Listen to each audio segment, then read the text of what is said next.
Hi friends, I'm here with Eva. My name is Angela. I'm Eva's mom. I don't think you've met me yet. We are sitting down today. We just got these new journals. They're called Loom journals and it's Connective Journaling.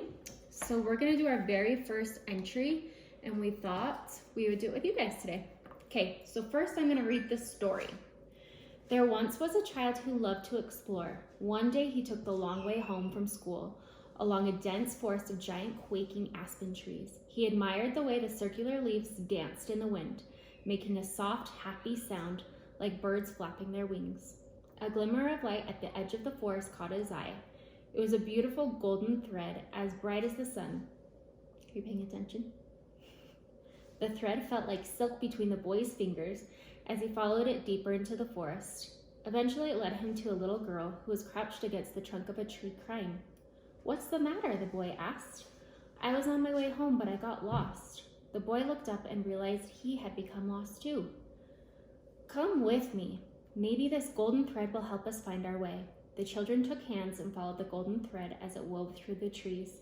They passed a small cottage and the smell of freshly baked bread filled their noses. The children left the golden thread and followed the scent to an open window where fresh rolls were cooling. The boy's stomach grumbled. Almost without thinking, he grabbed a roll and ate it quickly. He knew the roll wasn't his to take, but he was so hungry. Suddenly, a black thread appeared at his feet. He was ashamed of it, but it was meant for him, so he put it in his pocket.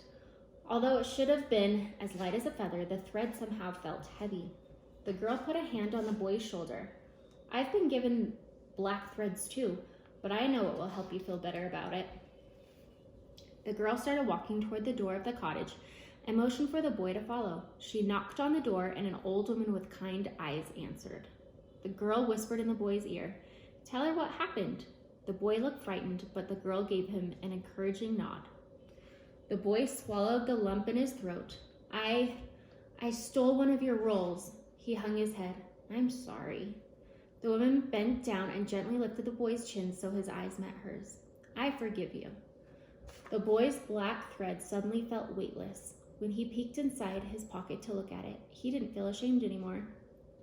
"Wait here." The woman disappeared into her house. She returned with a basket of rolls and a large blanket. "It's beautiful." The girl ran her fingers along the intricate pattern and bright colors of the blanket. There was a golden thread woven into the pattern, just like the one they'd been following. The sun made it sparkle, and the boy was certain there was something magical about it. The woman smiled. "Thank you. I made it with my children when they still lived nearby. It reminds me that we're woven into each other's hearts, even when we're apart." The woman wrapped the blanket around the children's shoulders. It was the softest, coziest blanket they had ever felt. "Here, it will keep you safe and warm on your way home. You can return it to me next time you pass through the woods." The children thanked the woman and returned to the golden thread. They followed it until it led them to a little white home with a sunflower yellow door at the edge of the forest. "My home! We found it!" "Thank you for helping me," said the little girl as she hugged the boy. Two bright blue threads, the color of a summer sky, appeared at the children's feet. "You helped me too," said the boy, picking up the threads and handing one to the little girl. "Yes, I suppose we helped each other. That's the kind of thing that brings the brightest threads," the girl said.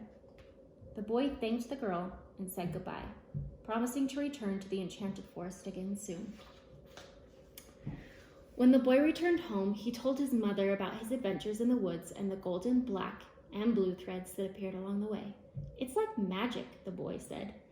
"Yes," the mother smiled as she pulled a thread, the color of sunshine, from her pocket. "You see, I have them too."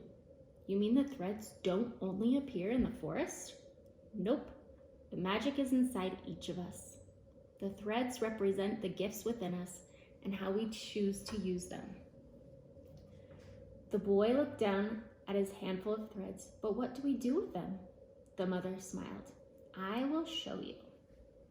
She led him to a sunlit room in the back of the house where a large square was covered with white cloth. The mother pulled off the cloth to reveal a wooden loom. The boy ran his fingers along the smooth edges, taking the loom's comfort smelling of aspen, the same smell he noticed in the enchanted forest. Threads of different colors, Ruby red, sky blue, sunshine yellow, and cloudy gray were stretched tightly within the loom's frames, woven together in an unfinished pattern. This is our family loom. I've been weaving my threads here since I was a little girl, and my mother and her mother before that. I've been waiting to add your threads. The boy's heart leaped, knowing this was the start of something special. I don't know if you guys can see this. You can zoom in. There's a picture right here of the loom that they're talking about in the story.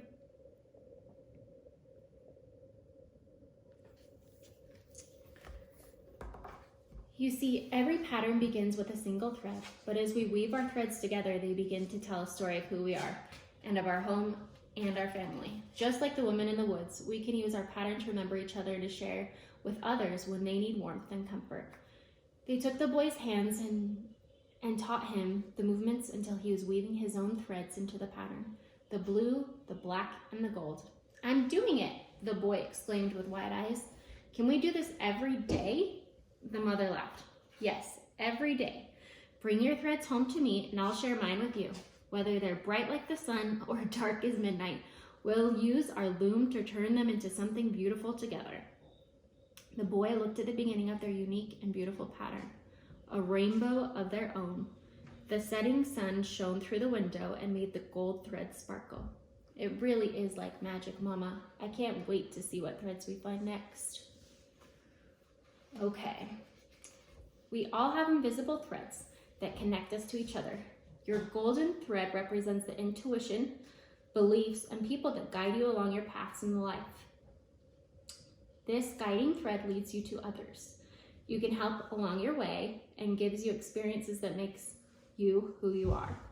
The colorful threads you gain from these experiences not only connect you to the people around you, but to the incredible potential within you. This journal is like your own special loom where each of you can take a turn to share the bright and dark threads of your day. As you do this, you will weave your hearts together and discover the magic in yourself and in your relationship. So then it just has some questions for us to answer. This is where the parent answers, and then this is where the child answers. And there's a cute little spot to put the date. Okay.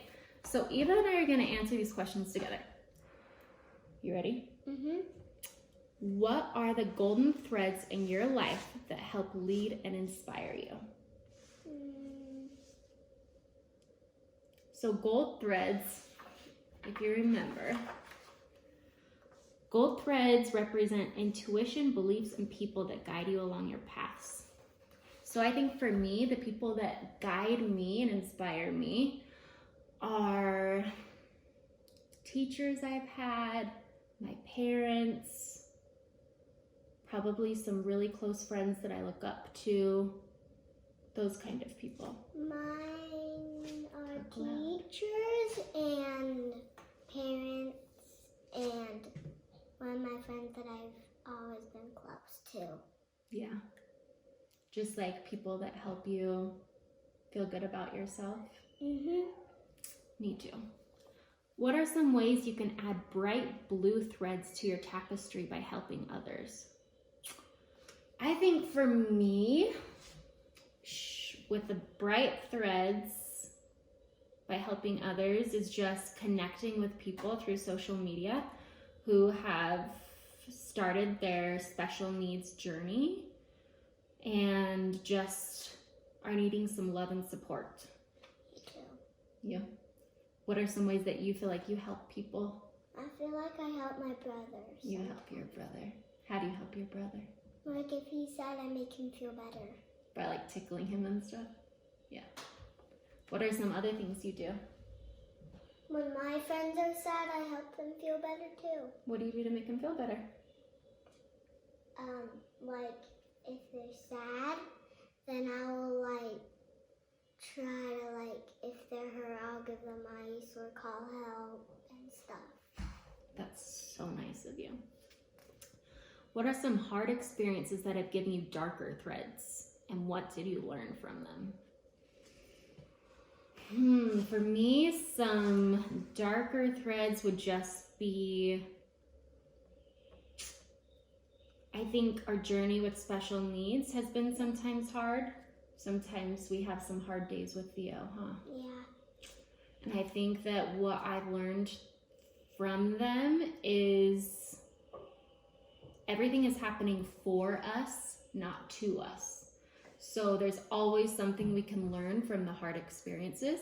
And I think just having an open mind and a open heart, and sometimes instead of just being depressed about it, to just realize that life is happening for us and we're going to learn something that we wouldn't be able to learn from any other way.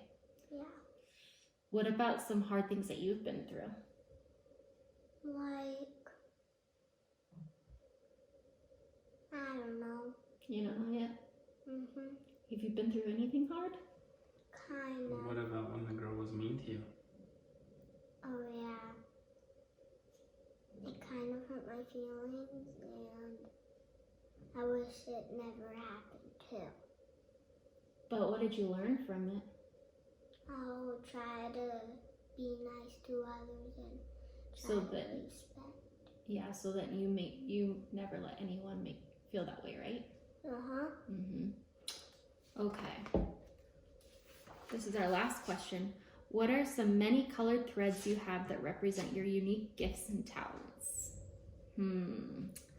I feel like my gifts and talents are just sharing stories, like sharing our life, like our everyday life. I feel like that's a talent that I have and that I can connect with other people with. What about you, Eva? What are some of your gifts and your talents? I think the same way as you. Yeah. You're a really good dancer. That's one of my talents. You're also really stylish. Like, look at your cute glasses. Yep. And you're also really kind. Uh-huh. All right, so there's just spots for us to fill in our answers. And I will do that later. But we just wanted to show you these cute journals. And we hope you guys liked it.